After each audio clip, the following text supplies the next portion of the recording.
Está publicando Alberto de Lera, donde están publicando, por ejemplo, hay una plancha, lo que llamamos una plancha de José María Rodríguez, que es el primer financiador de toda la masonería, es el primer venerable y era potentado, que luego se va a Madrid, diputado, y además fue gran maestre de la masonería española, del Gran Oriente Español. Pues este presenta una plancha en 1913 que se llama Plancha sobre el analfabetismo en España, y sin embargo no encontramos escritos, encontramos reflexiones de iniciación, etcétera, etcétera. Sin embargo no encontramos cosas de Eleuterio Quintanilla, lo cual es chocante, ¿no? O sea, por un lado, la contraposición de una figura pujante que está liderando un proyecto prácticamente él solo, porque lo otro que tiene es un respaldo, o sea, es un respaldo, el grupo de la enseñanza, de amigos de la enseñanza, es un respaldo administrativo puramente, y quien lidera y quien figura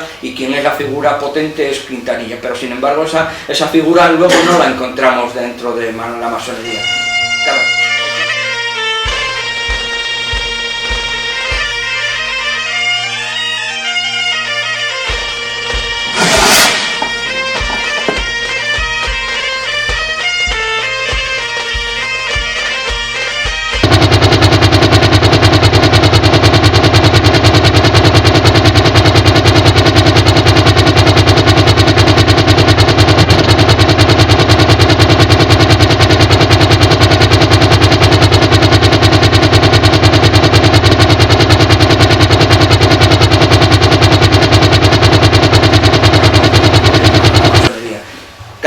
Eso nos lleva a una conclusión, y es que posiblemente que la masonería para Eleuterio pues llegar a ser, bueno, pues un pasaje que había que pasar.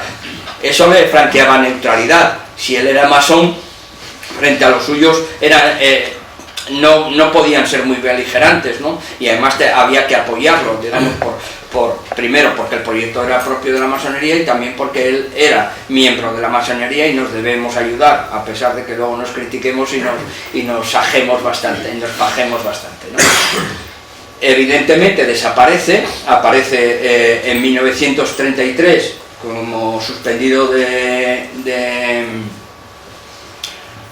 militancia masónica o de membresía masónica por falta de asistencia y pago, lo cual significa que ya llevaba 2 o 3 años ya sin pagar y sin asistir, a pesar de que la escuela estaba en el mismo local que la logia, o sea, que dice, estaba en la calle y la playa, ¿no?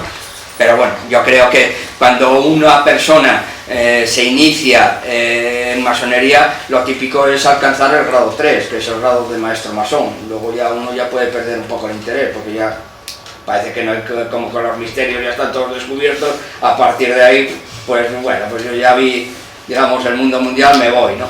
Suele suceder, pero Eleuterio no pasó del grado primero, lo cual nos está indicando de que su centro de atención no estaba en la masonería. Podía estar al principio, pero yo creo que donde él quería reforzar su posición era en la escuela neutra, y además eso lo va a llevar más tarde, que es cuando lo reencontramos en el 45. Decía que en el 33 lo echan, pero curiosamente luego en el 37 lo vamos a ver en una posición complicada, porque él también se tuvo, como decía el otro día Castiello, y planteaban en la presentación del libro, ¿no? Digamos, sus posturas eran complejas, siempre un poco de perdedor, ¿no? Frente al anarcosindicalismo, siempre perdiendo batallas, que luego muy vanguardista, pero siempre perdiendo las batallas oportunas, ¿no?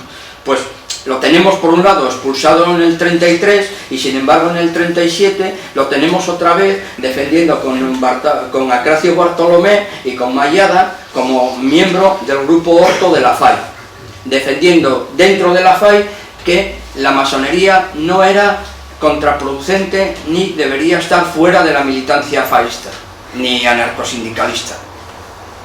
Con lo cual, bueno, hay cosas que nos chocan, ¿no? De repente alguien que le expulsan y 3 años más tarde va a un grupo específico de la FAI a fajarse con hermanos que cuando uno ve, bueno, ahí está el dossier, quiénes son, Mayada, Bartolomé, etcétera, etcétera, pues allí ellos Mallada, él y Acracio Bartolomé defienden que la masonería casa perfectamente con los dictámenes del anarquismo.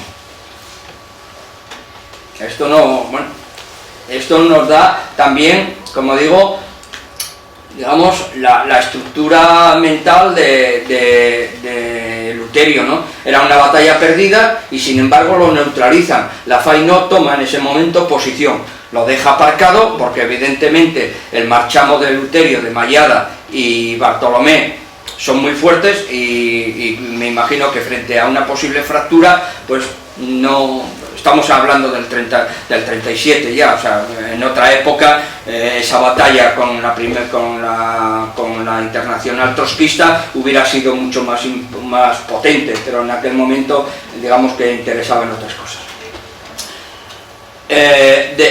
Para nosotros a nivel masónico Quintanilla desaparece, no sabemos nada de él.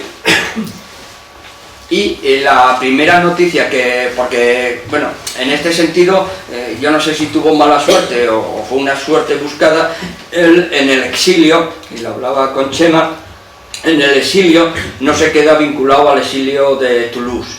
O sea, al principio estaba en la zona de Toulouse, pero no se queda vinculado a Toulouse. ¿Qué pasa? Que el centro neurálgico del exilio, sobre todo aquello que tenía más que ver con la masonería, quedó vinculado a toda la región de Toulouse. Es más, parte de que hoy sepamos muchas cosas es porque esa zona ha sido muy trabajada por la Universidad de Clermont-Ferrand, mientras que otras zonas que han tenido exiliados españoles y que han creado logias, al no haber cierta nucleación de trabajos y de gente, pues han quedado como desaparecidas. Y yo creo que es un poco lo que ha pasado también con Quintanilla. Quintanilla, como comentaban en la presentación del libro, en un momento dado encuentra a su familia y pide ir a Burdeos, que es donde está su familia, y se traslada de Toulouse a Burdeos. Por tanto, volvemos en los documentos que manejamos, en los pocos que manejamos,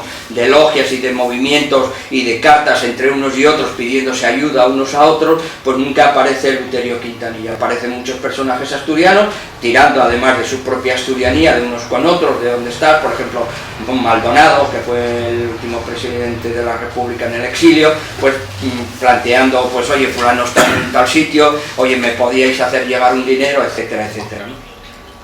Quintanilla no aparece en toda esa sociabilidad masónica que se nuclea en Toulouse, y al irse a Burdeos se nos escapa del foco de atención.